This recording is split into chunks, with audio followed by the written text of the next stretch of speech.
मित्रों, आज गुरुवार का अत्यंत पावन दिन है। ये दिन जगत के पालनहार भगवान विष्णु और ममतामयी करुणामयी माँ लक्ष्मी की विशेष कृपा का दिन माना गया है।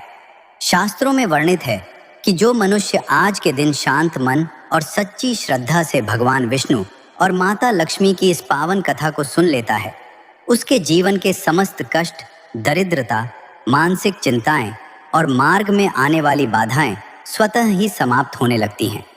प्रिय श्रोताओं, ये कथा मात्र शब्द नहीं है, यह उस अडिग आस्था की शक्ति है जो टूटे हुए भाग्य को भी फिर से जोड़ देती है। ये उस विश्वास की पुकार है जो घोर निराशा के अंधेरे में भी आशा का दीप प्रज्वलित कर देती है। यदि आपके जीवन में भी बनते काम बिगड़ रहे हैं, दिन रात की मेहनत के बाद भी फल प्राप्त नहीं हो रहा, या घर में सुख शांति का अभाव है, तो विश्वास मानिए, आज की यह पावन कथा आपके जीवन की दिशा बदल सकती है। अब अपने चित्त को शांत कीजिए, मन ही मन भगवान नारायण और माँ लक्ष्मी का ध्यान कीजिए और इस पावन अमृत रूपी कथा को सुनने के लिए अपने हृदय के द्वार खोल दीजिए। लेकिन प्रिय श्रोताओं, कथा आरंभ करने से पहले एक अत्यंत गंभीर और आवश्यक बात को समझ लेना बहुत जरूरी है। हमारे प्राचीन ग्रंथों में स्पष्ट कहा गया है कि भगवान विष्णु और माता लक्ष्मी की कथा यदि बीच में ही छोड़ दी जाए तो वह न केवल अधूरा ज्ञान देती है, बल्कि मन में शंका और भ्रम का बीज बो देती है। यह कथा केवल एक कहानी नहीं, बल्कि बुद्धि, धर्म और सही मार्ग का दर्शन है। अधूरी कथा सुनने से मनुष्य का मन भटक सकता है और वह अनजाने में गलत निर्णय ले सकता है। इसलिए मेरा आपसे विनम्र निवेदन है कि इस पावन कथा को अंत तक पूरे धैर्य और श्रद्धा के साथ सुने।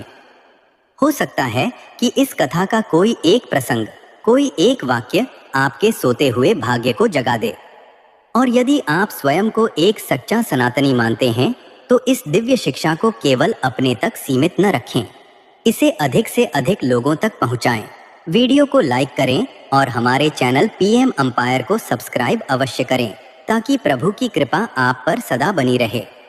आइए अब हम उस पावन नगरी की ओर चलते हैं जहां से इस महान गाथा का आरंभ होता है। हिमालय की गगनचुंबी चोटियों के बीच, जहां बादलों की चादर पहाड़ों को ओढ़े रहती है और शुद्ध जल की नदियां कलकल करती हुई बहती हैं, वहां एक अत्यंत गौरवशाली और समृद्धशाली राज्य था, धीरजपुर। यह राज्य इतना सुंदर था कि दूर दूर से लोग इसकी वास्तुकला और हरियाली को देखने आते थे। धीरजपुर की सीमाएं जहां तक जाती थीं, वहां तक केवल सुख और शांति का साम्राज्य था। इस महान राज्य के चक्रवर्ती सम्राट थे वीर शिरोमणि राजा गोपाल सिंह। राजा गोपाल सिंह केवल एक शासक नहीं थे, वे अपनी प्रजा के लिए एक पिता के समान थे। वे अत्यंत धर्मपरायण, न्यायप्रिय और प्रजावत्सल थे। उनके शासन में कभी किसी के साथ अन्याय नहीं होता था। धीरजपुर के धन के भंडार सदैव भरे रहते थे और इसका कारण था राजा की अटूट भक्ति। राजा गोपाल सिंह के ऊपर भगवान विष्णु और माता लक्ष्मी की विशेष कृपा थी। उनके महल के द्वार से कभी कोई याचक खाली हाथ नहीं लौटता था। राजा की रानी का नाम था सुशीला। जैसा उनका नाम था, वैसा ही उनका स्वभाव भी था। रानी सुशीला अत्यंत रूपवती और मृदुभाषी थीं। उनकी सुंदरता की तुलना स्वर्ग की अप्सराओं से की जाती थी, किंतु उनके भीतर की सुंदरता उनके रूप से कहीं अधिक महान थी। वे एक पतिव्रता महिला थीं और अपने पति गोपाल सिंह का हृदय से सम्मान करती थीं। रानी सुशीला दिन का अधिकांश समय भगवान विष्णु और माता लक्ष्मी की सेवा और पूजा अर्चना में व्यतीत करती थीं। राजा और रानी के बीच का प्रेम और सामंजस्य पूरे राज्य के लिए एक उदाहरण था। सब कुछ होने के बाद भी धीरजपुर के राजमहल में एक ऐसा सन्नाटा था जो राजा रानी के हृदय को भीतर ही भीतर कुरेदता रहता था। विवाह के कई वर्ष बीत चुके थे, परंतु राजा गोपाल सिंह की कोई संतान नहीं थी। धीरजपुर की गलियों में उत्सव तो होते थे, लेकिन राजमहल का पालना सूना था। राजा को दिन रात यही चिंता सताती थी कि उनके बाद इस विशाल साम्राज्य का क्या होगा। उनकी प्रजा को कौन संभालेगा? क्या धीरजपुर का यह वैभव उनके साथ ही समाप्त हो जाएगा? एक रात राजा गोपाल सिंह अपने कक्ष के झरोखे से तारों भरे आकाश को देख रहे थे। उनके चेहरे पर गहरी चिंता की लकीरें थीं। रानी सुशीला पास आईं और उन्होंने राजा के कंधे पर हाथ रखा। राजा ने लंबी आह भरते हुए कहा, सुशीला, ये धन दौलत, ये हीरे जवाहरात और यह विशाल सेना किस काम की, जब मेरा वंश आगे बढ़ाने वाला कोई नहीं है। हमारी मृत्यु के बाद इस प्रजा का रक्षक कौन होगा? रानी सुशीला की आंखों में भी आंसू थे, पर उन्होंने साहस जुटाया और कहा, स्वामी, निराश न हो। जिस भगवान विष्णु ने हमें यह साम्राज्य दिया है, क्या वे हमें संतान का सुख नहीं देंगे? हमें अपनी भक्ति और बढ़ानी होगी। विश्वास रखिए, प्रभु के घर में देर है, अंधेर नहीं। उस दिन के बाद राजा और रानी ने अपना जीवन पूरी तरह भगवान के चरणों में समर्पित कर दिया। उन्होंने कठोर व्रत रखे, दान पुण्य किए और दिन रात ओम नमो भगवते वासुदेवाय का जाप करने लगे। महीनों की कठिन तपस्या और अटूट विश्वास के बाद वो दिन आया जिसका पूरे धीरजपुर को इंतजार था। भगवान विष्णु और माता लक्ष्मी की कृपा से रानी सुशीला गर्भवती हुई। जब ये समाचार धीरजपुर की प्रजा तक पहुंचा तो मानो पूरे नगर में वसंत उतर आया हो। चारों ओर खुशियां मनाई जाने लगी और फिर एक अत्यंत शुभ नक्षत्र में राजमहल में एक दिव्य और तेजस्वी बालक का जन्म हुआ। उस बालक के मुख पर ऐसा तेज था कि उसे देखकर लगता था मानो स्वयं सूर्य देव ने धरती पर अवतार लिया हो। पूरे नगर में उत्सव मनाया गया, कैदियों को मुक्त कर दिया गया और गरीबों में सोने की मुहरें बांटी गईं। राजा गोपाल सिंह की खुशी का कोई ठिकाना नहीं था। उन्होंने उस बालक का नाम रखा जयदीप। राजकुमार जयदीप धीरे धीरे बड़ा होने लगा। जब वो नगर की गलियों में खेलता तो लोग अपनी खिड़कियों से उसे निहारते रहते थे। उसके नन्हे नन्हे हाथ, कमल जैसी आंखें और मंद मंद मुस्कान किसी का भी मन मोह लेती थी। लोग कहते थे कि यह राजकुमार कोई साधारण बालक नहीं, बल्कि कोई देवता है। राजा और रानी उसे देखकर अपने जीवन के सारे दुखों को भूल गए थे। लेकिन जैसे जैसे जयदीप किशोरावस्था की ओर बढ़ा, राजा गोपाल सिंह ने एक अजीब सी बात गौर की। जयदीप अन्य बालकों की तरह शस्त्र चलाने या राजकाज के दांव पेंच सीखने में रुचि नहीं लेता था। वो खिलौनों से नहीं खेलता था, बल्कि मिट्टी से भगवान विष्णु की प्रतिमा बनाता और घंटों उसे निहारता रहता था। उसकी रुचि स्वादिष्ट व्यंजनों या कीमती वस्त्रों में भी नहीं थी। वो सुबह सूर्योदय से पहले उठता, शीतल जल से स्नान करता और सीधे मंदिर चला जाता। वहां वह घंटों आंखें बंद करके ध्यान में मग्न रहता। राजकुमार जयदीप की भक्ति इतनी प्रगाढ़ होती गई कि वह संसार से विरक्त होने लगा। जब वह नगर के बीच से निकलता तो लोग उसे भक्त राजकुमार कहकर पुकारते। राजा गोपाल सिंह और रानी सुशीला पहले तो यह देखकर खुश हुए कि उनका पुत्र धार्मिक है, लेकिन धीरे धीरे उनकी यह खुशी चिंता में बदलने लगी। राजा ने देखा कि जयदीप युवावस्था में प्रवेश कर रहा है, लेकिन उसमें वह उत्साह नहीं था जो एक राजकुमार में होना चाहिए। वह राज दरबार की चर्चाओं के बजाय साधु संतों की संगति में बैठना अधिक पसंद करता था। राजा गोपाल सिंह ने एक दिन रानी से कहा, सुशीला, हमारा पुत्र तो पूरी तरह ईश्वर में खो गया है। उसे न तो राज्य की चिंता है और न ही भोग विलास की। यदि वह इसी तरह भक्ति में लीन रहा तो वह राजपाट कैसे संभालेगा? मुझे डर है कि कहीं वह ब्रह्मचारी बनकर संसार का त्याग न कर दे। रानी सुशीला ने भी राजकुमार को समझाने की कोशिश की।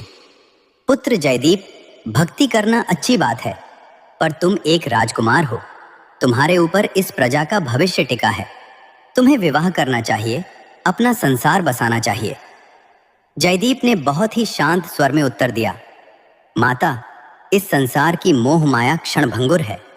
आज जो सुख दिख रहा है, कल वह दुख में बदल जाएगा। केवल भगवान की भक्ति ही सत्य है। मैं स्वयं को उन्हीं के चरणों में समर्पित करना चाहता हूँ। अपने पुत्र के मुख से वैराग्य की ऐसी बातें सुनकर राजा और रानी का हृदय कांप उठा। उन्होंने मन ही मन ठान लिया कि जयदीप का विवाह कराना ही होगा, ताकि वह गृहस्थ जीवन की जिम्मेदारियों में बंध जाए और राजकाज की ओर ध्यान दे। राजा ने पूरे आर्यावर्त में सुयोग्य राजकुमारी की खोज शुरू करवा दी। कई महीनों के प्रयास के बाद राजा के दूतों ने एक सुदूर देश की राजकुमारी के बारे में बताया, जिसका नाम था सुकन्या। राजकुमारी सुकन्या अत्यंत सुंदर और गुणवती थी। उसकी सुंदरता की चर्चा 7 राज्यों में थी। वह वास्तव में धरती पर किसी अप्सरा के समान प्रतीत होती थी। राजा गोपाल सिंह को लगा कि सुकन्या जैसी सुंदर स्त्री को देखकर जयदीप का मन बदल जाएगा और वह संसार की ओर आकर्षित होगा। जब विवाह का प्रस्ताव जयदीप के सामने रखा गया तो उसने स्पष्ट मना कर दिया। उसने कहा, पिताजी, मैं किसी के जीवन के साथ खिलवाड़ नहीं करना चाहता। मेरा हृदय तो केवल नारायण के चरणों में लगा है। लेकिन राजा गोपाल सिंह और रानी सुशीला ने बहुत विलाप किया। उन्होंने अपनी ढलती उम्र और प्रजा की दुर्दशा की दुहाई दी। अंततः अपने माता पिता के आंसुओं और जिद के आगे राजकुमार जयदीप को झुकना पड़ा। उसने विवाह के लिए अपनी सहमति दे दी। जैसे ही यह समाचार धीरजपुर में फैला, पूरे नगर में खुशियों की लहर दौड़ गई। नगर को दुल्हन की तरह सजाया गया, द्वारों पर वंदनवार लगाए गए और घी के दीपक जलाए गए। वो विवाह इतना भव्य था कि इतिहास में वैसा विवाह पहले कभी नहीं देखा गया था। राजकुमारी सुकन्या और राजकुमार जयदीप का विवाह संपन्न हुआ। सुकन्या जब पहली बार धीरजपुर के राजमहल में आई तो उसकी सुंदरता ने सबके होश उड़ा दिए। विवाह के पश्चात धीरजपुर के राजमहल में मंगल गीत गाए जा रहे थे। हर ओर पुष्पों की सुगंध थी और महल के कोने कोने को स्वर्ण दीपों से आलोकित किया गया था। प्रजा को विश्वास था कि अब उनके राजकुमार के जीवन में प्रेम का संचार होगा और धीरजपुर को उसका भावी उत्तराधिकारी प्राप्त होगा। किंतु नियति की योजना कुछ और ही थी। जिस रात को फूलों की सेज महकनी चाहिए थी, उस रात भी राजकुमार जयदीप के कक्ष से केवल ओम नमो नारायणाय के जप की ध्वनि आ रही थी। विवाह की पहली ही रात जब राजकुमारी सुकन्या अत्यंत लज्जा और स्वप्न संजोए कक्ष में बैठी थी, जयदीप ने उनसे बड़ी विनम्रता किंतु दृढ़ता के साथ कहा, सुकन्या, तुम इस राज्य की शोभा हो, मेरे माता पिता की पसंद हो और धीरजपुर की कुलवधू हो। मेरा सम्मान तुम्हें सदा प्राप्त होगा, किंतु मेरा हृदय इस देह के मोह पाश से मुक्त हो चुका है। मेरा मन तो केवल उस परमेश्वर के चरणों में बसता है। मैं तुम्हें वह वैवाहिक सुख और अनुराग नहीं दे पाऊंगा जिसकी तुम अधिकारिणी हो। यह सुनकर सुकन्या का हृदय जैसे जम सा गया। वह सुंदरी, जिसके एक इशारे पर बड़े बड़े राजा अपना सर्वस्व न्योछावर करने को तैयार थे, अपने ही पति के प्रेम के लिए तरस गई। आरंभ में सुकन्या ने सोचा कि शायद यह विवाह का संकोच है, शायद समय के साथ जयदीप का मन बदल जाएगा। वह प्रतिदिन सज धज कर उनके सामने आती, मधुर वाणी में उनसे बात करने की चेष्टा करती, उनके भोजन का स्वयं ध्यान रखती। किंतु जयदीप का व्यवहार नहीं बदला। वे सुबह होते ही मंदिर चले जाते और देर रात तक वहीं ध्यान में लीन रहते। उनके लिए सुकन्या का रूप, उसकी सुंदरता और उसके हाव भाव वैसे ही थे जैसे किसी पत्थर की मूरत। धीरे धीरे दिन हफ्तों में और हफ्ते वर्षों में बदलने लगे। विवाह के कई वर्ष बीत गए, लेकिन राजमहल की दीवारें अब भी किसी बालक की किलकारी को तरस रही थीं। राजकुमारी सुकन्या का यौवन धीरे धीरे उदासी की चादर ओढ़ने लगा। वह महल के झरोखों से अन्य स्त्रियों को देखती जो अपने पतियों के साथ प्रेमपूर्ण जीवन व्यतीत कर रही थीं। उसके भीतर एक अजीब सी तड़प और अकेलापन घर करने लगा। उसे ऐसा लगने लगा कि वह इस स्वर्ण महल में कैद एक सुंदर पक्षी है, जिसके पास सब कुछ है पर आजादी और अनुराग नहीं। उधर राजा गोपाल सिंह और रानी सुशीला भी अपने पुत्र की इस उदासीनता से अत्यंत दुखी थे। वे जानते थे कि जयदीप की भक्ति महान है, परंतु एक गृहस्थ के रूप में वह अपने धर्म का पालन नहीं कर रहा था। रानी सुशीला ने कई बार जयदीप को समझाया, पुत्र, भक्ति और गृहस्थी में संतुलन बनाओ। सुकन्या का क्या दोष है? उसने अपना घर-बार तुम्हारे लिए छोड़ा है, क्या उसे तुम्हारा प्रेम पाने का अधिकार नहीं? पर जयदीप का एक ही उत्तर होता, माँ, जिसने प्रभु के प्रेम का स्वाद चख लिया, उसे सांसारिक रस फीका लगने लगता है। इसी अकेलेपन और उपेक्षा के बीच सुकन्या का मन धीरे धीरे भटकने लगा। एक दिन जब वह महल के उपवन में टहल रही थी, उसकी दृष्टि राजमहल के एक तरुण मुनीम पर पड़ी। वह मुनीम न केवल रूपवान था, बल्कि उसकी आंखों में एक ऐसी चमक थी जो सुकन्या को अपनी ओर खींच रही थी। वह मुनीम भी सुकन्या की सुंदरता और उसकी उदासी से अनभिज्ञ नहीं था। जब भी सुकन्या वहां से गुजरती, वह अपनी मीठी बातों और कटाक्षों से उसका ध्यान आकर्षित करने की कोशिश करता। सुकन्या, जो वर्षों से प्रेम के एक शब्द के लिए प्यासी थी, उस मुनीम के मोह जाल में फंसने लगी। उसे लगने लगा कि उसका पति तो जीते जी एक सन्यासी बन गया है, तो क्या उसे अपने सुखों का त्याग कर देना चाहिए? धीरे धीरे वह मुनीम से छिप छिप कर बातें करने लगी। वह उसके रूप पर पूरी तरह मोहित हो गई। जो हृदय कभी जयदीप के लिए धड़कता था, अब वह उस मुनीम की प्रतीक्षा करने लगा। एक काली अंधेरी रात, जब राजकुमार जयदीप हमेशा की तरह मंदिर में अखंड ज्योति के सामने ध्यान में बैठे थे, सुकन्या अपने कक्ष से निकली। उसने काले वस्त्र धारण किए थे ताकि पहरेदारों की नजर उस पर न पड़े। वो दबे पांव महल के पिछले हिस्से में पहुंची, जहां वो मुनीम उसका इंतजार कर रहा था। उस रात सुकन्या ने अपनी मर्यादा की लक्ष्मण रेखा लांघ दी। वो अपने पति, अपने कुल और अपनी आत्मा को धोखा देकर उस पराये पुरुष के साथ रंगरेलियां मनाने लगी। ये सिलसिला वर्षों तक चलता रहा। सुकन्या दिन में एक आदर्श बहू का स्वांग रचती, लेकिन रात ढलते ही वो अधर्म के मार्ग पर निकल पड़ती। राजा गोपाल सिंह और रानी सुशीला को धीरे धीरे अपनी बहू के आचरण पर संदेह होने लगा। वे देखते कि सुकन्या की आंखों में अब वो पहले जैसी लज्जा नहीं थी। उसकी चाल ढाल और व्यवहार बदल चुका था। एक रात राजा ने स्वयं सुकन्या को महल के गुप्त द्वार से बाहर निकलते देख लिया। जब उन्होंने पीछे जाकर सत्य देखा तो उनका हृदय कांप उठा। उनकी आंखों के सामने अंधेरा छा गया। राजा गोपाल सिंह भागकर रानी सुशीला के पास पहुंचे और सारी बात बताई। दोनों का सिर शर्म से झुक गया। रानी सुशीला फूट फूट कर रोने लगी। स्वामी, ये हमने क्या देख लिया? हमारे कुल की मर्यादा मिट्टी में मिल गई। क्या इसी दिन के लिए हमने जयदीप का विवाह किया था? राजा ने भारी मन से कहा, सुशीला, इसमें दोष किसका है? हमारा पुत्र भक्ति में इतना अंधा हो गया कि उसने अपनी पत्नी के अस्तित्व को ही भुला दिया। जब घर का स्वामी द्वार बंद कर ले तो बाहरी हवाएं तो भीतर आएंगी ही। लेकिन अब हम क्या करें?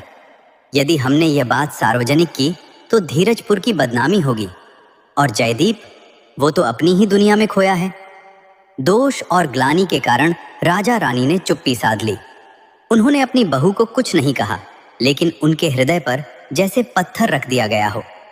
इसी अधर्म के बीच विवाह के कई वर्षों बाद सुकन्या गर्भवती हो गई। पूरे राज्य में ढिंढोरा पिटवाया गया कि राजकुमार जयदीप के घर संतान आने वाली है। प्रजा खुश थी, लेकिन राजमहल के भीतर एक श्मशान जैसी शांति थी। राजा और रानी जानते थे कि यह जयदीप का अंश नहीं है, पर वे विवश थे। समय बीता और सुकन्या ने एक अत्यंत दिव्य और तेजस्वी बालक को जन्म दिया। वो बालक इतना सुंदर था कि उसे देखकर कोई कह ही नहीं सकता था कि वह अधर्म की संतान है। लेकिन सत्य को कब तक छिपाया जा सकता था? राजकुमार जयदीप, जो अब तक सांसारिक बातों से अनजान थे, उन्हें भी धीरे धीरे कानों कान खबर लगने लगी। महल के सेवकों की फुसफुसाहट उनके कानों तक पहुंची। एक दिन जब वे ध्यान से उठे तो उन्हें साक्षात प्रमाण मिल गया। उन्होंने अपनी दिव्य दृष्टि और प्रभु की प्रेरणा से सत्य को पहचान लिया। उन्हें पता चल गया कि जिस बालक को उनका पुत्र कहा जा रहा है, वह किसी अन्य का अंश है। उस क्षण जयदीप का धैर्य टूट गया। वो भक्ति में लीन रहने वाला राजकुमार आज गहरे शोक में डूब गया। वे सीधे मंदिर में गए और भगवान विष्णु और माता लक्ष्मी की प्रतिमा के सामने खड़े होकर विलाप करने लगे। उनकी आंखों से अविरल अश्रुधारा बहने लगी। उन्होंने रुंधे हुए गले से कहा, हे नारायण, हे लक्ष्मी माँ, मैंने जीवन भर आपकी निस्वार्थ भक्ति की। मैंने संसार के हर सुख को आपके चरणों में त्याग दिया। क्या मेरी भक्ति का यही फल है? क्या मेरा समर्पण इतना कच्चा था कि मेरे ही घर में अधर्म ने जन्म ले लिया? मेरी पत्नी ने कुल की मर्यादा को कलंकित किया और मैं अनभिज्ञ रहा। हे प्रभु, क्या आप अपने भक्त की यह दुर्दशा देख रहे हैं? जयदीप की करुण पुकार सुनकर बैकुंठ लोक में भगवान विष्णु और माता लक्ष्मी का आसन डोल गया। अपने परम भक्त के इस संताप ने ईश्वर के हृदय को भी झकझोर दिया। माता लक्ष्मी की आंखों में क्रोध और करुणा के आंसू आ गए। उन्होंने भगवान विष्णु से कहा, स्वामी, जयदीप जैसा निष्पाप भक्त आज अपमान की अग्नि में जल रहा है। सुकन्या ने न केवल अपने पति को धोखा दिया, बल्कि धर्म की मर्यादा को भी तोड़ा है। अब न्याय का समय आ गया है। भगवान विष्णु ने गंभीर स्वर में कहा, देवी, कर्मों का फल तो भोगना ही पड़ता है। सुकन्या और उस मुनीम ने जो पाप किया है उसकी सजा अब उन्हें भुगतनी होगी। मेरे भक्त का अपमान मैं कदापि सहन नहीं करूंगा। उधर जयदीप ने उस बालक को स्वीकार करने से स्पष्ट मना कर दिया। उन्होंने उस बालक की ओर देखा तक नहीं और अपना मुख फेर लिया। उन्होंने सुकन्या को त्यागने का निर्णय ले लिया। धीरजपुर के उस खुशहाल महल पर अब संकट के काले बादल मंडराने लगे थे। प्रिय श्रोताओं, राजकुमार जयदीप के उस करुण विलाप ने धीरजपुर की हवाओं में भी एक भारीपन भर दिया था। जिस मंदिर की चौखट पर कभी शांति का अनुभव होता था, आज वहां केवल एक भक्त की आत्मा की चीखें गूंज रही थीं। जयदीप, जो कभी संसार की किसी वस्तु की कामना नहीं करते थे, आज उसी संसार के दिए गए घावों से छलनी थे। उन्होंने भगवान विष्णु के चरणों पर अपना माथा रख दिया और घंटों तक जरवत पड़े रहे। उनके हृदय में न तो क्रोध था न प्रतिशोध की ज्वाला, वहां केवल एक गहरे विश्वास के टूटने की पीड़ा थी। उधर धीरजपुर के राजमहल में जहां उत्सव होना चाहिए था, वहां एक भयानक सन्नाटा पसर गया था। वो बालक जो साक्षात देवताओं जैसा तेजस्वी था, पालने में खेल रहा था, लेकिन उसे दुलारने के लिए पिता के हाथ आगे नहीं बढ़ रहे थे। राजा गोपाल सिंह और रानी सुशीला ने जब जयदीप को उस बालक से मुख फेरते देखा तो उनका बचा खुचा साहस भी जवाब दे गया। राजा जानते थे कि जिस दिन प्रजा को इस सत्य का आभास होगा, उस दिन धीरजपुर का गौरव सदा के लिए समाप्त हो जाएगा। उन्होंने अपने कक्ष के द्वार बंद कर लिए और अन्न जल का त्याग कर दिया। धीरजपुर का वैभव, उसकी समृद्धि और उसका हर्षोल्लास मानो किसी ग्रहण की भेंट चढ़ गया था। सुकन्या, जो अब तक अपने सौंदर्य और चतुराई के अभिमान में चूर थी, अब भय से कांपने लगी थी। उसे आभास हो गया था कि उसके पाप की दुर्गंध अब राजमहल की दीवारों से बाहर निकलने लगी है। जब उसने जयदीप की वह वैराग्य भरी चुप्पी देखी तो उसे समझ आ गया कि उसका पति सब कुछ जान चुका है, लेकिन उसका अहंकार अब भी उसे पूरी तरह झुकने नहीं दे रहा था। वह मन ही मन सोचने लगी कि यदि राजकुमार ने उसका त्याग कर दिया तो वह उस मुनीम के साथ नया संसार बसा लेगी। लेकिन वह यह भूल गई थी कि उसने केवल एक पति को धोखा दिया नहीं था, बल्कि उसने धर्म की मर्यादा को चुनौती दी थी और एक निस्वार्थ भक्त के तप को कलंकित किया था। रात का तीसरा पहर था। धीरजपुर की प्रजा गहरी नींद में थी, लेकिन बैकुंठ लोक में हलचल मची हुई थी। भगवान विष्णु के नेत्र क्रोध से रक्त वर्ण हो गए थे। माता लक्ष्मी, जो सौभाग्य और सुख की देवी हैं, आज संहारक रूप धारण करने को आतुर थीं। उन्होंने देखा कि उनके परम भक्त जयदीप के जीवन में जिस भक्ति के बदले शांति मिलनी चाहिए थी, वहां अपमान का विष घोल दिया गया है। भगवान विष्णु ने अपनी गदा की ओर देखा और कहा, हे देवी, जिस नगरी में अधर्म को पनपने दिया गया, जहां सत्य की बलि दी गई और जहां मेरे भक्त को रुलाया गया, उस नगरी को अब मेरे न्याय का सामना करना होगा। सुकन्या ने अपने भोग के लिए मर्यादा का उल्लंघन किया है। अब उसका यही भोग उसके विनाश का कारण बनेगा। जैसे ही प्रभु ने यह शब्द कहे, धीरजपुर के ऊपर बिजली करकी। बिना बादलों के वह गर्जना ऐसी थी जैसे प्रलय आने वाला हो। अगले ही दिन से धीरजपुर के हालात बदलने लगे। जो नदियां कलकल करती बहती थीं, उनका जल करवा और काला होने लगा। खेतों में खरी फसलें बिना किसी रोग के सूखने लगीं। राजा के धन के भंडार, जो कभी खाली नहीं होते थे, उनमें रखी स्वर्ण मुद्राएं मिट्टी में बदलने लगीं। प्रजा में हाहाकार मच गया। लोग समझ नहीं पा रहे थे कि जिस राज्य पर लक्ष्मी नारायण की विशेष कृपा थी, वहां अचानक यह दुर्भाग्य कैसे आ गया। लेकिन सबसे भयंकर दंड सुकन्या के लिए सुरक्षित था। जिस सौंदर्य पर उसे इतना अभिमान था, जिस रूप के जाल में उसने उस मुनीम को फंसाया था, वह रूप अब ढलने लगा। उसके शरीर पर विचित्र प्रकार के घाव होने लगे, जिनसे ऐसी दुर्गंध आती थी कि कोई उसके पास खड़ा नहीं रह सकता था। उसकी वाणी, जो कभी शहद जैसी मीठी थी, अब कर्कश और भयावह हो गई। सुकन्या, जो कल तक अप्सरा जैसी दिखती थी, अब किसी श्रापित प्रेतनी जैसी लगने लगी। इतना ही नहीं, उस मुनीम का अंत तो और भी विभत्स था। जिस धन और सुख के लालच में उसने रानी के साथ संबंध बनाए थे, वह धन उसे सुखी न कर सका। एक रात वह मुनीम महल से कुछ कीमती गहने चुराकर भागने की कोशिश कर रहा था। तभी उसे एक भयंकर काले नाग ने डस लिया। उसकी मृत्यु इतनी कष्टदायक थी कि उसके अंतिम क्षणों की चीखें राजमहल के पहरेदारों ने मीलों दूर तक सुनी। उसके शरीर का रंग कोयले जैसा काला पड़ गया, मानो काल ने स्वयं उसे अपने पाश में जकड़ लिया हो। सुकन्या ने जब अपने प्रेमी का यह हश्र देखा और अपनी देह की यह दुर्दशा देखी तो उसकी आंखों से पट्टी उतरी। उसे समझ आया कि उसने क्या खोया है। वह पागलों की तरह जयदीप के कक्ष की ओर दौड़ी। वह चिल्लाई, रोती रही, लेकिन जयदीप वहां नहीं थे। जयदीप ने तो उस रात के बाद राजमहल का ही त्याग कर दिया था। वे तो अब नगर के बाहर एक पुरानी कुटिया में केवल नारायण के ध्यान में बैठे थे। सुकन्या उनके चरणों में गिरकर क्षमा मांगना चाहती थी, लेकिन उसके शरीर की दुर्गंध और उसके पापों का बोझ उसे मंदिर की सीढ़ियों तक भी नहीं पहुंचने दे रहा था। राजा गोपाल सिंह और रानी सुशीला ने जब अपनी बहू की यह हालत देखी और राज्य को नष्ट होते देखा तो वे समझ गए कि यह साक्षात ईश्वर का प्रकोप है। रानी सुशीला ने रोते हुए राजा से कहा, स्वामी, हमारे कुल पर लगा ये कलंक अब हमारी जान लेकर ही शांत होगा। हमने अपने पुत्र के वैराग्य को नहीं समझा और उसे इस नरक में धकेल दिया। अब प्रभु हमें दंड दे रहे हैं। राजा के पास कोई शब्द नहीं थे। वे केवल मौन होकर अपने पतन को देख रहे थे। उधर उस अबोध बालक का क्या दोष था?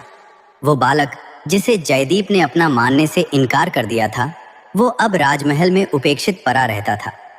कोई उसे हाथ नहीं लगाता था, कोई उसे दूध नहीं पिलाता था। वो बालक रात भर रोता, लेकिन उसकी पुकार सुनने वाला कोई नहीं था। उसे देखकर ऐसा लगता था मानो वह इस संसार में केवल सजा भुगतने के लिए आया हो। प्रिय श्रोताओं, नगर के कोलाहल और राजमहल के उस कलंकित वातावरण से दूर धीरजपुर की सीमा पर स्थित एक प्राचीन पीपल के वृक्ष के नीचे राजकुमार जयदीप ने अपनी कुटिया बनाई थी। यहाँ न तो स्वर्ण के सिंहासन थे और न ही रेशमी बिछौने। यहाँ केवल मिट्टी की सुगंध थी और नारायण के नाम की गूंज। जयदीप के शरीर पर अब राजसी वस्त्र नहीं बल्कि फटे हुए वल्कल थे, किंतु उनके मुख पर वह दिव्य तेज आज भी विद्यमान था जो किसी भी संकट से डगमगाया नहीं था।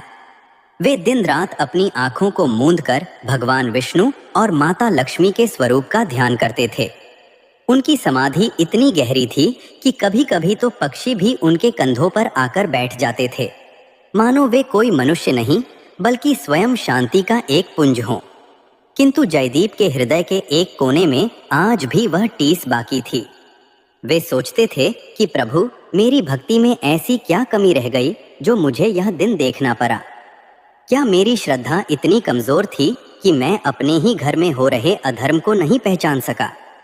जब भी वे ध्यान से जागते, उनके कान में उस नन्हे बालक की रोने की आवाज गूंजती जिसे उन्होंने अपना मानने से इनकार कर दिया था।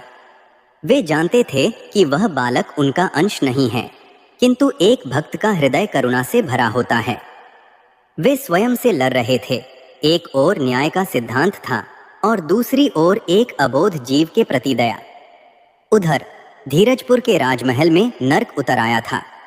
राजकुमारी सुकन्या की स्थिति अब ऐसी हो गई थी कि उसे देखने वाला कोई भी व्यक्ति अपनी आंखें फेर लेता था। उसके शरीर का मांस सरने लगा था और असहनीय पीड़ा उसे क्षण क्षण मार रही थी। वह मुनीम जो कभी उसके भोग का साथी था, अब यमराज का दूत बनकर उसके सपनों में आता था। सुकन्या अब समझ चुकी थी कि सुंदरता और वासना का अंत कितना भयानक होता है। एक दोपहर जब उसके शरीर की वेदना असहनीय हो गई, वह घिसटते हुए महल की सीढ़ियों से नीचे उतरी। उसकी आंखों से खून और आंसू साथ बह रहे थे।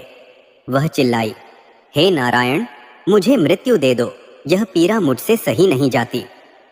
लेकिन मृत्यु इतनी आसानी से कहाँ आती है? पापों का हिसाब तो इसी धरती पर इसी देह से चुकाना पड़ता है। सुकन्या को अब जयदीप की याद आने लगी। उसे याद आया वह शांत मुखरा, वह निस्वार्थ प्रेम जो जयदीप ने उसे देना चाहा था, जिसे उसने ठुकरा दिया था।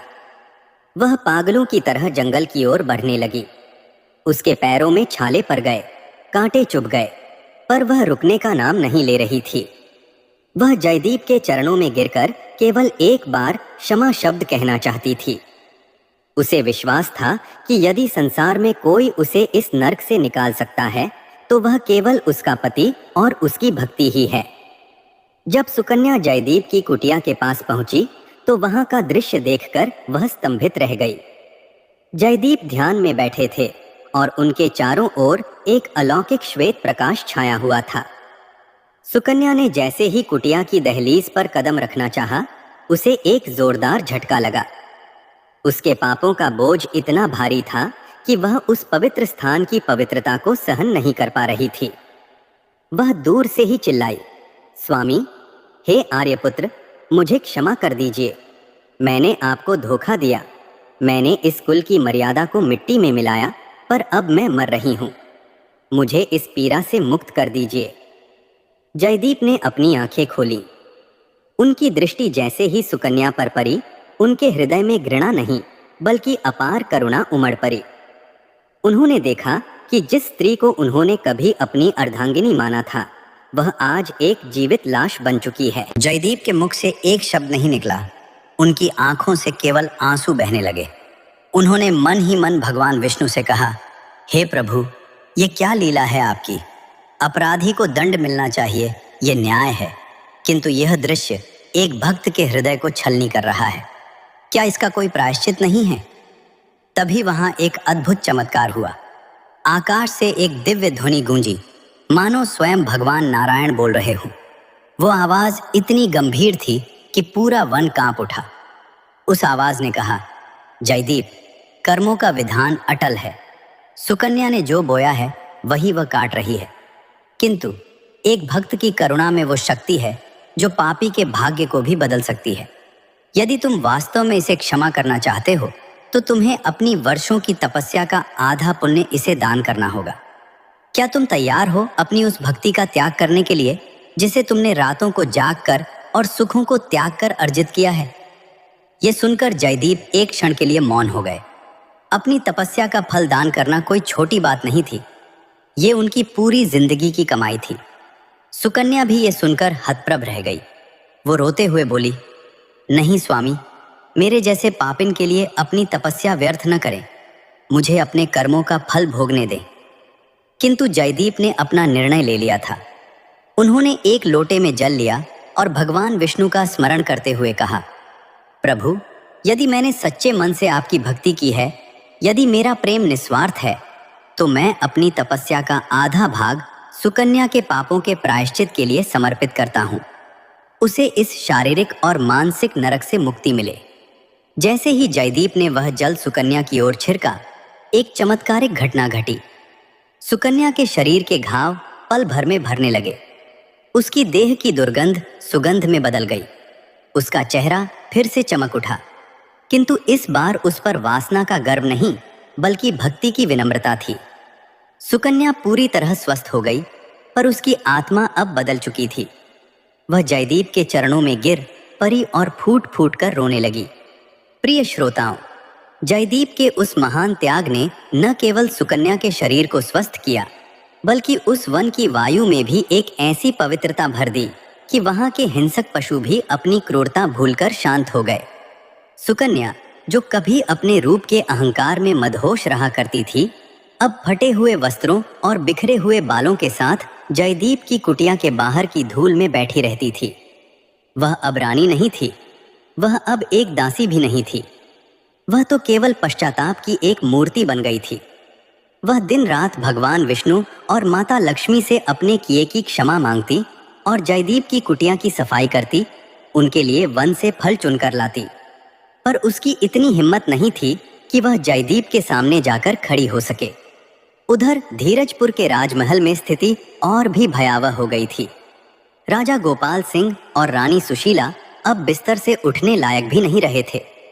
उनकी आंखें पथरा गई थीं और वे बस एक ही रट लगाए रहते थे, जयदीप, मेरा पुत्र जयदीप कहाँ है? राज्य की प्रजा दाने दाने को तरस रही थी। जो लोग कभी राजा की जय जयकार करते थे, अब वे भाग्य को कोस रहे थे। इसी हाहाकार के बीच वह नन्हा बालक जिसे सुकन्या ने जन्म दिया था, राजमहल के एक अंधेरे कोने में उपेक्षित पड़ा था। उस बालक की आयु अब कुछ वर्ष की हो चुकी थी, पर उसे न तो माँ का आंचल मिला और न पिता का साया। वह बालक भूख से तड़पता, प्यास से रोता, पर कोई उसे स्पर्श तक नहीं करता था, क्योंकि सब उसे अधर्म की संतान मानते थे। अजीब बात यह थी कि इतना कष्ट सहने के बाद भी उस बालक के मुख का तेज कम नहीं हुआ था। उसकी आंखों में एक ऐसी करुणा और गहरापन था जो देखने वाले के कलेजे को चीर देता था। वह बालक अक्सर राजमहल की खिड़की से उस दिशा में देखता रहता था जहां जयदीप की कुटिया थी, मानो वह अपने उद्धारकर्ता की प्रतीक्षा कर रहा हो। एक दिन जब जयदीप अपनी कुटिया में ध्यानमग्न थे, उन्हें पुनः उस बालक के रोने की ध्वनि सुनाई दी। इस बार वह ध्वनि केवल कानों तक नहीं, बल्कि जयदीप की अंतरात्मा में उतर गई।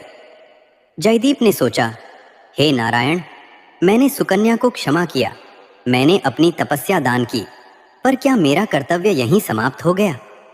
वह अबोध बालक जिसने इस संसार में अपनी इच्छा से जन्म नहीं लिया, वह क्यों इस पाप की सजा भुगत रहा है?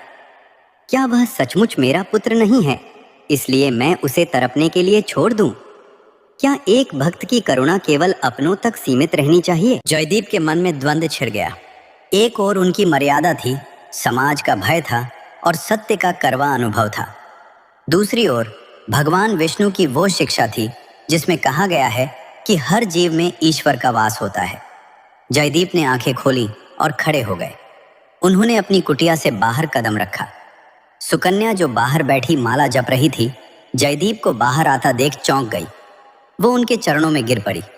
जयदीप ने अत्यंत गंभीर स्वर में कहा, सुकन्या उठो, पश्चाताप का समय अब कर्म में बदलने वाला है। वो बालक जिसे हमने त्याग दिया है, वो साक्षात ईश्वर की परीक्षा है। वो बालक भूख से व्याकुल है और धीरजपुर का भविष्य अंधकार में है। चलो, आज हमें अपने कर्तव्यों का हिसाब देना होगा। सुकन्या रोते हुए जयदीप के पीछे पीछे चल दी। जैसे ही वे धीरजपुर की सीमा में प्रविष्ट हुए, प्रजा उन्हें देखकर स्तंभित रह गई।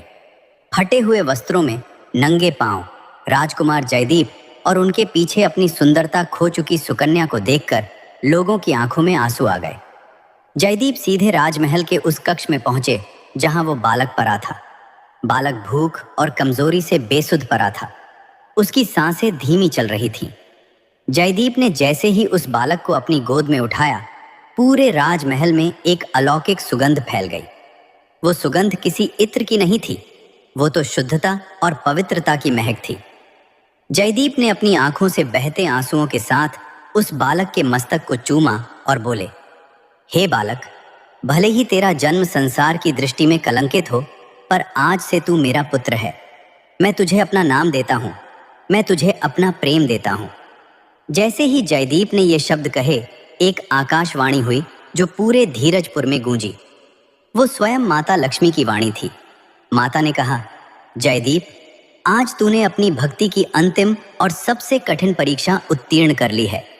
तूने उस जीव को अपनाया जिसे संसार ने ठुकरा दिया था। सुन जयदीप, ये बालक कोई साधारण बालक नहीं है। सुकन्या के पापों के बीच भी इस बालक की आत्मा अत्यंत शुद्ध थी, और तेरे त्याग के कारण अब यह बालक तेरे ही कुल का दीपक बनेगा। तेरे स्पर्श मात्र से इस बालक के भीतर का सारा कलंक धुल गया है। इतना सुनते ही वो बालक अचानक उठ बैठा और उसने जयदीप को पिता कहकर पुकार लिया। उस बालक के मुख से निकले इस एक शब्द ने जयदीप के वर्षों के दुख को धो डाला। सुकन्या ने भी अपने पुत्र को गले से लगा लिया और वो फूट फूट कर रोने लगी। लेकिन प्रिय श्रोताओं, चमत्कार अभी थमा नहीं था। जैसे ही जयदीप ने बालक को स्वीकार किया, धीरजपुर की सूखी हुई नदियों में अचानक जल बहने लगा। बादलों ने अमृत जैसी वर्षा शुरू कर दी। राजा गोपाल सिंह और रानी सुशीला के शरीर में नई ऊर्जा का संचार हुआ और वे उठकर खड़े हो गए। धीरजपुर का वह वैभव जो लुप्त हो गया था, वो पहले से 100 गुना अधिक होकर वापस लौटने लगा। प्रिय श्रोताओं, धीरजपुर की धरती पर अब एक ऐसा परिवर्तन आ चुका था जिसे देखकर स्वयं देवलोक के देवता भी अचंभित थे। जहां कुछ समय पूर्व मृत्यु का सन्नाटा था, वहां अब मंगल ध्वनियां गूंज रही थीं। खेतों की हरियाली और प्रजा के चेहरों की मुस्कान इस बात का प्रमाण थी कि जब एक भक्त अपना अहंकार त्याग कर करुणा को अपनाता है, तो ईश्वर स्वयं उस राज्य की रक्षा के लिए उतर आते हैं। राजकुमार जयदीप अब राजमहल वापस लौट आए थे, किंतु वे अब वह पहले वाले राजकुमार नहीं थे। उनके व्यक्तित्व में अब एक असीम गंभीरता और दिव्य शांति थी। उन्होंने राजसी भोग विलास को पुनः स्वीकार नहीं किया, बल्कि वे राजमहल के भीतर ही एक छोटे से कक्ष में सादगी के साथ रहने लगे। सुकन्या का जीवन भी पूरी तरह बदल चुका था। वह अब रेशमी साड़ियों और रत्नों से लदे आभूषणों को स्पर्श तक नहीं करती थी। वह प्रातः काल उठकर संपूर्ण राजमहल के मंदिर की सफाई करती, तुलसी के पौधे को जल अर्पित करती और माता लक्ष्मी की प्रतिमा के सम्मुख बैठकर घंटों प्रायश्चित के आंसू बहाती। सुकन्या ने यह जान लिया था कि जिस सौंदर्य पर उसे गर्व था, वह तो एक क्षण भंगुर माया थी। असली सौंदर्य तो उस आत्मा में है जो नारायण के चरणों में समर्पित है। वह अपनी सास रानी सुशीला और ससुर राजा गोपाल सिंह की सेवा में दिन रात एक कर देती। उसकी भक्ति और सेवा को देखकर राजा रानी का हृदय भी पिघल गया और उन्होंने उसे पुनः अपनी कुलवधू के रूप में स्वीकार कर लिया। किंतु प्रिय श्रोताओं, इस संपूर्ण परिवर्तन का केंद्र वह बालक था। जयदीप ने उस बालक का नाम रखा श्रीधर। श्रीधर जैसे जैसे बड़ा होने लगा, उसके भीतर अद्भुत लक्षण दिखाई देने लगे। वो साधारण बालकों की तरह हठ नहीं करता था, बल्कि जयदीप के साथ बैठकर ध्यान लगाने की चेष्टा करता। उसकी आंखों में एक ऐसी चुंबकीय शक्ति थी कि जो कोई भी उसे देखता वो अपने दुखों को भूल जाता। लोग कहते थे कि श्रीधर के स्पर्श मात्र से असाध्य रोग ठीक हो जाते हैं। धीरजपुर की प्रजा जो कभी उसे अधर्म की संतान कहकर धिक्कारती थी, अब वह उसे धीरजपुर का तारा कहने लगी थी। परंतु संसार की रीत बड़ी विचित्र है। जहां प्रकाश होता है वहां छाया भी होती है। जैसे जैसे श्रीधर की ख्याति बढ़ने लगी, धीरजपुर के राजपुरोहित और कुछ दरबारी मंत्री भीतर ही भीतर सुलगने लगे। राजपुरोहित जो शास्त्रों के कठोर ज्ञाता थे, किंतु जिनके हृदय में करुणा का अभाव था, उन्हें यह बात स्वीकार नहीं थी कि एक ऐसा बालक जिसका जन्म कलंकित परिस्थितियों में हुआ है, वह भविष्य में धीरजपुर का सम्राट बने। उन्होंने राजा गोपाल सिंह के कान भरने शुरू कर दिए। एक दिन राजसभा में पुरोहित जी खड़े हुए और बोले, महाराज, हम सभी जानते हैं कि राजकुमार जयदीप ने इस बालक को अपनाया है, यह उनकी महानता है। किंतु राजधर्म और शास्त्र कहते हैं कि केवल शुद्ध रक्त ही सिंहासन पर बैठ सकता है। यदि यह बालक कल को राजा बना तो हमारे पितर रुष्ट हो जाएंगे और धीरजपुर पर पुनः संकट आ जाएगा। राजा गोपाल सिंह धर्म संकट में पड़ गए। एक ओर उनका पुत्र जयदीप था और उसकी अडिग श्रद्धा, और दूसरी ओर शास्त्रों की मर्यादा की दुहाई देने वाले पुरोहित। राजसभा में तनाव बढ़ गया। तभी जयदीप, जो अब तक मौन थे, सभा के बीच में आए। उन्होंने पुरोहित जी की ओर देखा और बहुत ही शांत स्वर में कहा, पुरोहित जी, रक्त की शुद्धता देह से होती है, किंतु आत्मा की शुद्धता कर्म और ईश्वर की कृपा से होती है। जिस बालक को स्वयं माता लक्ष्मी ने अपना आशीर्वाद दिया है, क्या उसकी शुद्धता पर प्रश्न उठाना उचित है? क्या हम ईश्वर के निर्णय से बरे हो गए हैं?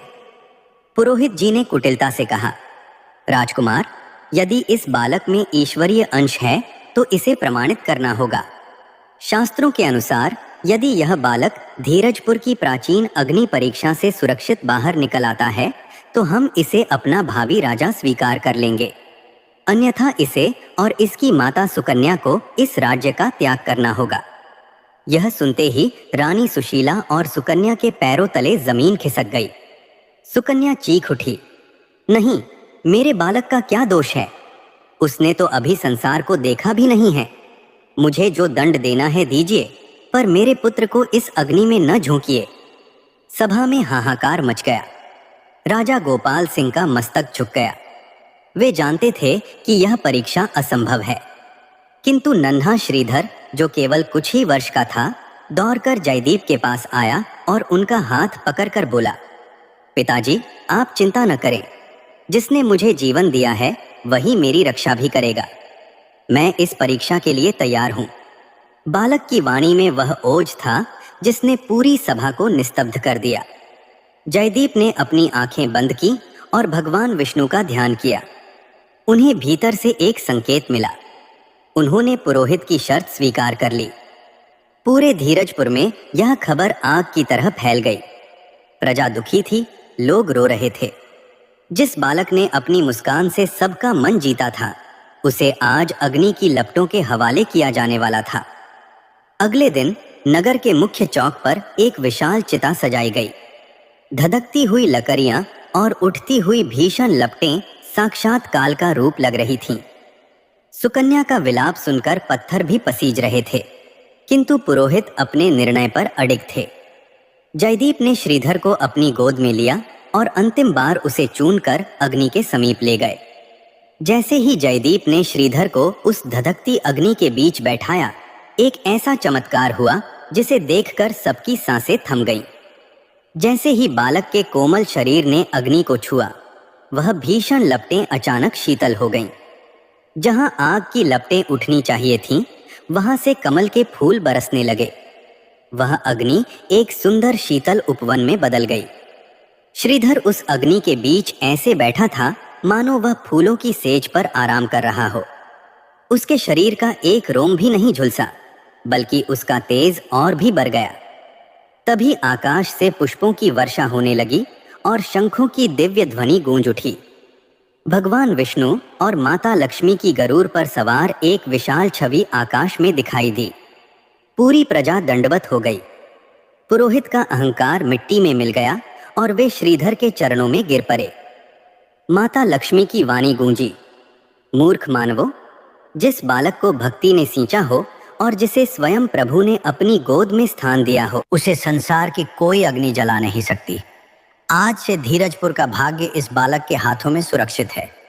प्रिय श्रोताओं, अग्नि परीक्षा के उस अलौकिक दृश्य के बाद धीरजपुर की धरती जैसे स्वर्ग के समान पवित्र हो गई थी। वो पुरोहित जो कल तक शास्त्रों की लकीरों के पीछे छिपा था, अब सत्य के साक्षात दर्शन कर चुका था। श्रीधर के चरणों की धूल को उसने अपने मस्तक पर लगाया और राजसभा से संन्यास लेकर तपस्या करने चला गया। किंतु असली कौतुक तो अभी शेष था। उस रात जब पूरा धीरजपुर दीपों के प्रकाश में जगमगा रहा था, राजकुमार जयदीप अपने निजी कक्ष में भगवान विष्णु और माता लक्ष्मी के सम्मुख दंडवत लेटे हुए थे।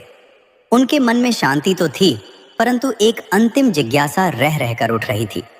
तभी कक्ष के भीतर एक शीतल मंद हवा चलने लगी। वातावरण में चंदन और पारिजात के पुष्पों की दिव्य सुगंध भर गई। जयदीप ने जैसे ही अपनी आंखें खोली, उन्होंने देखा कि साक्षात चतुर्भुज रूप में भगवान विष्णु और कमल पर विराजमान माता लक्ष्मी उनके सामने प्रकट हुए हैं। जयदीप की आंखों से अश्रु की धारा बह निकली। वे कुछ कह पाते उससे पहले ही करुणा के सागर भगवान नारायण ने अपना अभय हस्त उठाया और बोले, पुत्र जयदीप, आज तेरे जीवन का चक्र पूर्ण हुआ। तू सोच रहा है ना कि श्रीधर कौन है और यह सब क्यों हुआ? भगवान ने आगे कहा, जयदीप, तू मेरा वह भक्त है जिसने वैराग्य के नाम पर प्रेम को त्याग दिया था। तूने भक्ति तो की, पर तूने जगत को मेरी ही बनाई रचना माया के चश्मे से देखा। भक्ति केवल मंदिर में बैठकर ध्यान लगाना नहीं है, बल्कि उस अबोध और त्यागे हुए जीव में भी मेरा दर्शन करना है। सुकन्या का भटकाव और वह मुनीम, ये सब मेरे ही द्वारा रचित एक माया का जाल था। यह तेरी अंतिम परीक्षा थी कि क्या मेरा भक्त केवल अपने शुद्ध रक्त और मर्यादा से प्रेम करता है, या वह घृणा के पात्र में भी मेरी करुणा ढूंढ सकता है। श्रीधर वास्तव में कोई पराया बालक नहीं है। वह तेरी ही भक्ति की वह ऊर्जा है जिसने सुकन्या के गर्भ में प्रवेश कर उसे पवित्र किया था। वह तेरा ही पुत्र है जयदीप, किंतु वह देह से नहीं, वह आत्मा और संकल्प से जन्मा है। सुकन्या का पाप भी मेरी ही इच्छा से उसे पश्चाताप की अग्नि में तपाने के लिए था, ताकि वह एक साधारण नारी से एक योगिनी बन सके। यह सुनकर जयदीप का रोम रोम पुलकित हो उठा। उनका सारा संदेह, सारा संताप कपूर की तरह उड़ गया। माता लक्ष्मी ने मंद मुस्कान के साथ कहा, जयदीप, जिस मनुष्य के पास क्षमा और करुणा है, वही वास्तव में मेरा प्रिय है। आज से धीरजपुर केवल एक राज्य नहीं, बल्कि धरती पर वैकुंठ का द्वार कहलाएगा। यहाँ का कण कण अब मेरी और नारायण की उपस्थिति से गुंजायमान रहेगा। इसके बाद प्रभु और माता लक्ष्मी अंतर्ध्यान हो गए। अगली सुबह राजा गोपाल सिंह ने एक भव्य समारोह में राजकुमार जयदीप का राज्याभिषेक करने की घोषणा की, किंतु जयदीप ने बड़ी विनम्रता से अपने पिता के चरणों में सिर झुकाया और कहा, पिताजी, अब मेरा समय इस राजपाट का नहीं बल्कि प्रभु के प्रचार और ध्यान का है। अब धीरजपुर का भार श्रीधर संभालेगा। नन्हा श्रीधर, जिसके मुख पर साक्षात नारायण का तेज था, उसे धीरजपुर का उत्तराधिकारी घोषित किया गया। सुकन्या, जो अब पूरी तरह एक सात्विक और तपस्वी स्त्री बन चुकी थी, उसने अपना शेष जीवन राजमहल की सेवा और दीनों की सहायता में लगा दिया। वह अब राजमाता नहीं बल्कि धीरजपुर की मैया बन गई थी। लोग कहते थे कि उसके हाथों से जो भी अन्न ग्रहण करता, उसके सारे दुख मिट जाते थे। जयदीप ने राजमहल के एक हिस्से को नारायण आश्रम बना दिया, जहां वे और सुकन्या साथ मिलकर प्रभु की भक्ति करते और प्रजा को धर्म का मार्ग दिखाते। वर्ष बीतते गए। श्रीधर एक न्यायप्रिय और महान सम्राट बना। उसके राज्य में कभी अकाल नहीं पड़ा, कभी कोई बीमार नहीं हुआ और कभी किसी की अकाल मृत्यु नहीं हुई। धीरजपुर की गाथा पूरे भारतवर्ष में फैल गई। जब राजा गोपाल सिंह और रानी सुशीला ने अपनी देह त्यागी, तो कहा जाता है कि साक्षात दिव्य विमान उन्हें लेने आया था। अंत में जब जयदीप और सुकन्या का भी समय निकट आया, तो वे दोनों धीरजपुर की उस सीमा पर गए जहां से उनकी परीक्षा शुरू हुई थी। उन्होंने एक दूसरे की आंखों में देखा। वहां अब न तो कोई पुराना घाव था, न कोई शिकायत। वहां केवल अगाध शांति और भक्ति थी। उन्होंने एक साथ ओम नमो नारायणाय का उच्चारण किया और उनके प्राण एक ज्योति पुंज बनकर आकाश में विलीन हो गए। प्रिय श्रोताओं, भगवान विष्णु और माता लक्ष्मी की यह पावन कथा हमें सिखाती है कि जीवन में परिस्थितियां चाहे कितनी भी प्रतिकूल क्यों न हो, यदि हमारा विश्वास अटल है और हमारे हृदय में करुणा है, तो स्वयं ईश्वर हमारे भाग्य की रेखाएं बदल देते हैं। भक्ति केवल जप और तप नहीं है, बल्कि दूसरों के दुख को समझना और उन्हें क्षमा करना ही सबसे बड़ी पूजा है। जो मनुष्य इस कथा को श्रद्धा के साथ सुनता है, उसके घर में माता लक्ष्मी का स्थायी वास होता है और भगवान विष्णु उसे हर संकट से बाहर निकाल लाते हैं। आशा है कि धीरजपुर के राजा गोपाल सिंह, रानी सुशीला, भक्त जयदीप, तपस्विनी सुकन्या और दिव्य बालक श्रीधर की यह कहानी आपके हृदय को छू गई होगी। इस कथा का सार अपने जीवन में उतारें और सदा धर्म के मार्ग पर चलें। प्रिय श्रोताओं, आज की यह पावन और लंबी कथा यहीं पूर्ण होती है। हमने कोशिश की कि भगवान की इस महिमा को विस्तार से और भावनात्मक रूप से आप तक पहुंचा सकें। यदि इस कथा ने आपके मन को शांति दी हो और आपके विश्वास को बढ़ाया हो, तो आपसे विनम्र निवेदन है कि इस वीडियो को लाइक अवश्य करें। अपने परिवार के सदस्यों और मित्रों के साथ इसे साझा करें, ताकि वे भी इस दिव्य अमृत का पान कर सकें।